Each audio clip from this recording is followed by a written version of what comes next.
Hey friends, I'm Jonathan Smith, and this is Jump In with Jonathan, the podcast that makes you think, smile, and take action.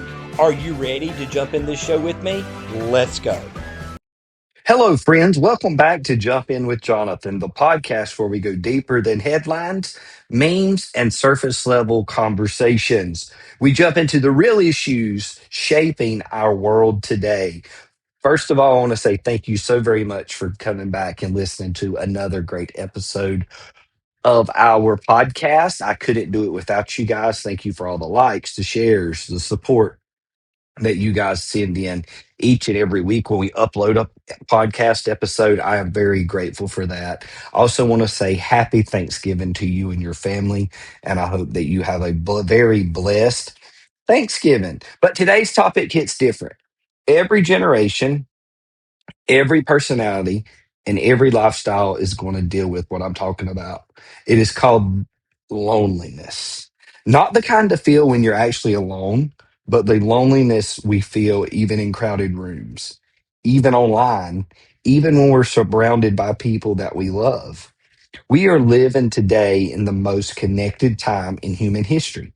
When I think about that, we all have smartphones, we all have internet, we all have TV, we have social media. We know what's going on in the world instantly. We know what's going on with our friends instantly. We post about our stuff instantly. So we live in this connected world, and somehow at some point, all of us feel disconnected. So let's jump in. I want to talk about being connected but disconnected. On paper, we should be the most social, supported, and connected society ever. As I've said, we have social media. We all have Facebook, Instagram, X, Twitch. We have um, Blue Sky. There are so many different things in social media. And the more I study social media, the more I deal with social media, the more that I work with social media and people in social media, the more I learn about it. And we all should be connected, but at times we feel disconnected. We have instant messaging. You can send somebody a text, they instantly get it. If they have Facebook Messenger, Instagram Messenger, any of those things, they get it instantly. Then for those that are single, we have dating apps, and we're trying to connect with people faster through the dating apps. We see their pictures, we see their likes, their dislikes, we see their personalities, we see their horoscope signs, we see all of these things about them, and we have 24/7 contact with the world. I have an uncle that lives in China, so he's always 12 hours ahead of me. So I can always message him late at night, and it's early morning or afternoon where he's at. So when we look at all of these different things going on, we all have ways that we can connect with people. But connection is not the same as having a relationship. Access is not the same as intimacy. We've replaced real community with quick interactions. I like. Somebody will post something on Facebook or Instagram and we'll like it. Now we've got quick reactions on our phone, and we'll like a text message that comes through, or heart a text message comes through, or we have a suggested quick reply and we'll just hit reply, and we'll see a 10-second story view, and it tricks our brain into feeling like we are connected, but the body knows we're starving for something deeper. We are looking for a meaningful relationship. Now, I want us to look at the psychology behind modern loneliness. Loneliness today isn't always obvious. Most people don't sit around and say, I'm lonely. Instead, they say things like this: I'm tired, I'm overwhelmed, I just want to be left alone. People drain me. I don't feel like going out. These are all key words of saying, hey, I am lonely. I do not feel connected. These are symptoms of loneliness, but not the cause of loneliness. What actually happens is when we're overstimulated, our brain is flooded with constant notifications, entertainment, and content. Real relationships require slowness, and we've lost the ability to be able to slow down. When I think about that, I open up my phone, and I've actually changed some things on my phone. I used to get all my email notifications. And throughout the day, my phone would just buzz constantly all day long. You go, bzz, bzz, bzz, bzz. And it was so annoying. And I would look down and I would see my email count or my text messaging count or or my Facebook notifications or my Instagram notifications or my YouTube notifications just constantly buzzing in with things that, even if it wasn't something that I posted about, something other people has posted about, something that other people are dealing with. And you and I today, we become overstimulated with this. And when we get into a real relationship, we expect that real relationship to keep moving faster and faster and faster and faster and faster, when actually real relationships requires slowness and you have to slow down. We're comparing our life, our real life, to someone else's highlight reels. Listen, I can post a reel on Facebook, Instagram, YouTube, the shorts. I can post a reel on any of these platforms. And when I post it, it's 10 seconds of something in my life or 15 seconds of something in my life. If I show you a deck that has been stained or painted, that in that 10-second video, it looks like, man, Jonathan did that fast. It may not show the weeks of work or the days of prep that it took getting there. Quit comparing yourself to other people's reels. Look in your real life and say, what is it going to take for me to move to the next step? I'm not comparing myself to what the neighbor down the street's doing. I'm not comparing myself to my brother, my sister, my in-laws, my outlaws. No, I'm kidding about the outlaws, but all of these things. Quit comparing yourself there and say, hey, my life is different than everyone else's life. I've got to figure out the best path for me. We've replaced face to face conversation with screen to screen communication. Digital communication today removes tone, body language, and emotional connection. I was listening to somebody talk about receiving a text message the other day, and they said, man, I can't tell if this person is mad at me or not, or if they're joking, or if they're serious. You know why? Because they have replaced face to face conversation with screen to screen communication. If I talk to someone face to face, I can tell you if they're mad, if they're angry, if they're happy.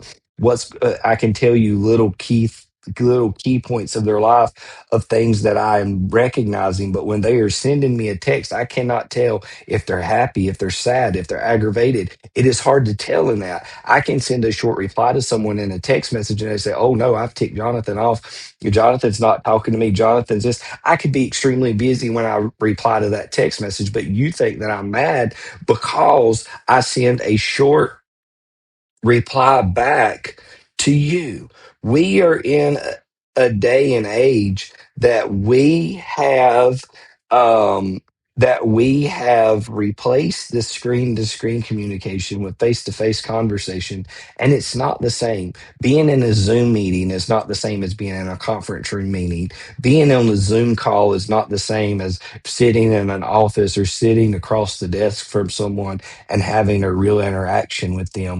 And we've seen that all throughout. Also, today, people are afraid of being judged. Instead of saying what is going on, we are hiding behind fake smiles and filters. We have all of these filters. If you have Snapchat, you can see all of these different filters everybody's using, and they are sitting here and they're looking all happy, they're looking all pretty, they're looking all of these things. But here is the thing about it: they may be hurting, they may be the ones feeling lonely, they may be the ones feeling aggravated, they may be feeling all of these different things, and you can't see it because there's a filter. We treat vulnerability as weakness. The truth is, vulnerability is the birthplace of real relationships. When we are thinking about a real relationship, I want to see someone that is vulnerable.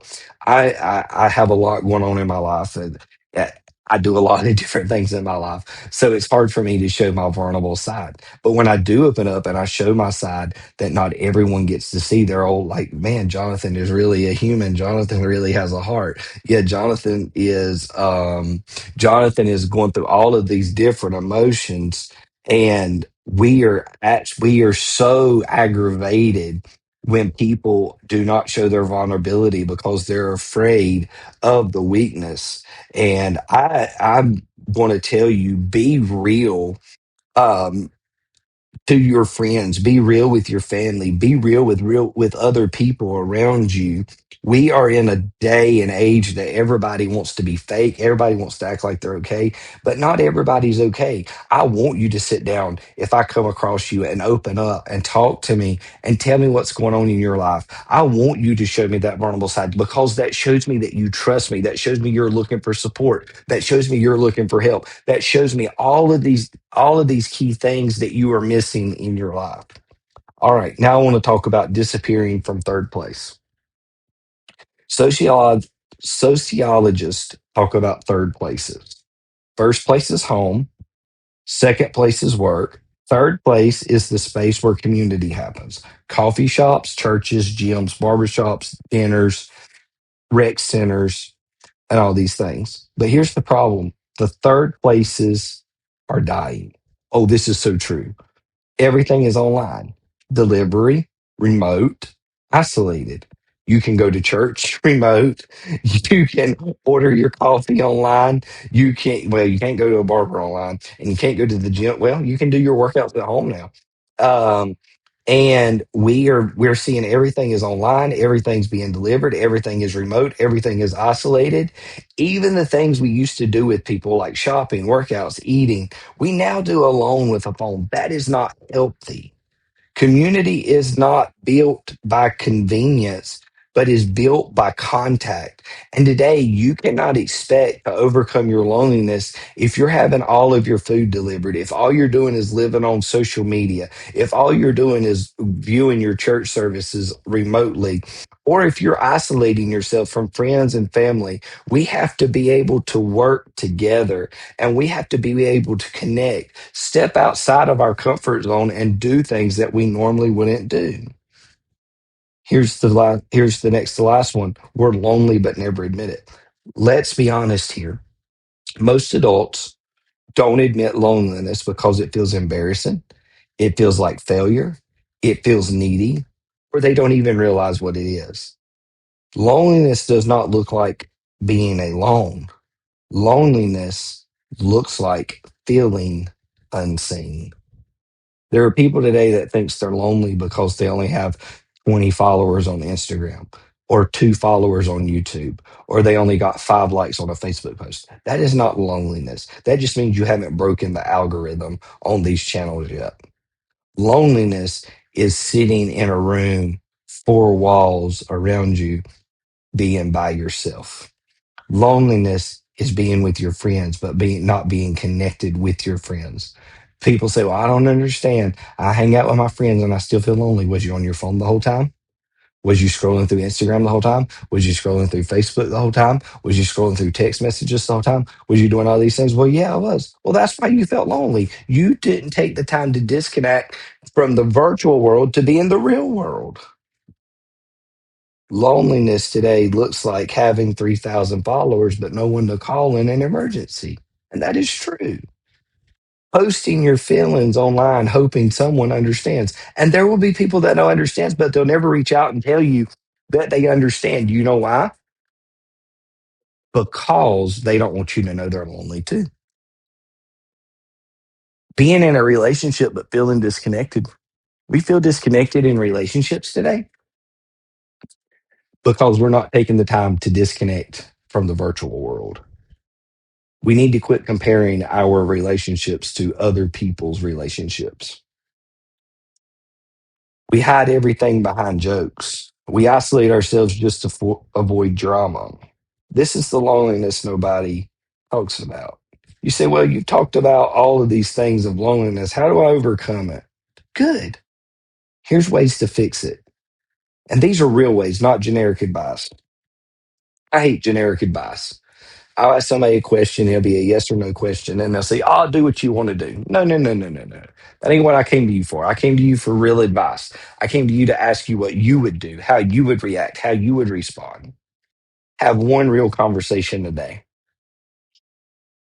Call a friend, visit someone, talk to them over the phone, talk to them face to face, not through text, but talk to them face to face. Have a real voice or face conversation with them.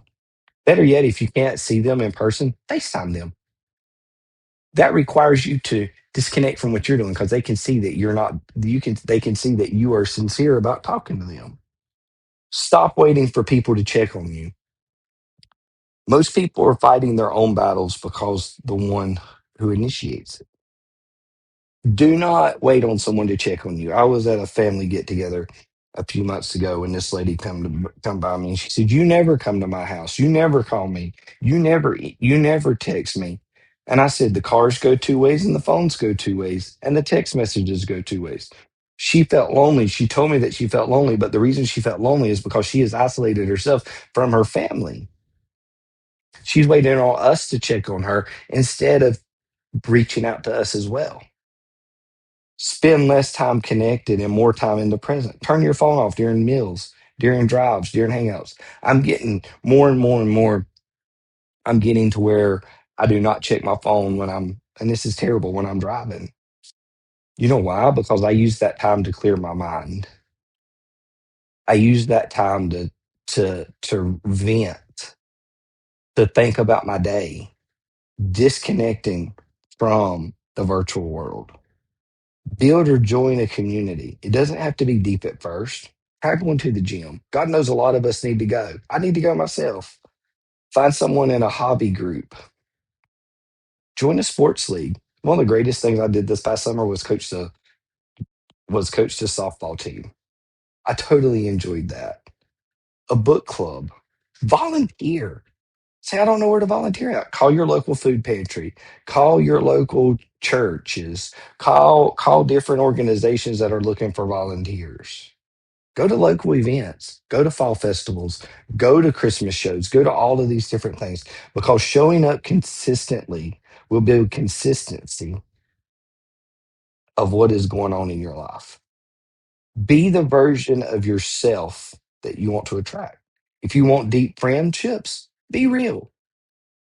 If you want honesty, be honest. If you want loyalty, be loyal.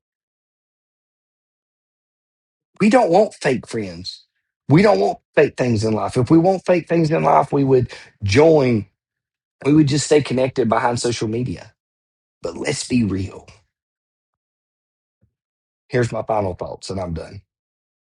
Loneliness isn't a weakness, it's a signal. It's your mind saying, I need connection and real connection. And the good news is we can rebuild it. One conversation, one friendship, one intentional choice at a time. By stepping outside of your comfort zone, calling someone, stepping outside of your comfort zone, FaceTiming someone, stepping outside of your comfort zone, driving 5, 10 minutes down the road to visit a friend. That is how you overcome loneliness. Thanks for listening to Jump In with Jonathan. If this episode has hit home with you, share it with your friends, share it with your family. Heck, even share it on social media. I would love for you to. Until next time, stay real, stay grounded, and jump into life with both feet. Thank you for listening to today's episode on Jump In with Jonathan. And keep in mind that life is better when you jump in. Have a blessed day.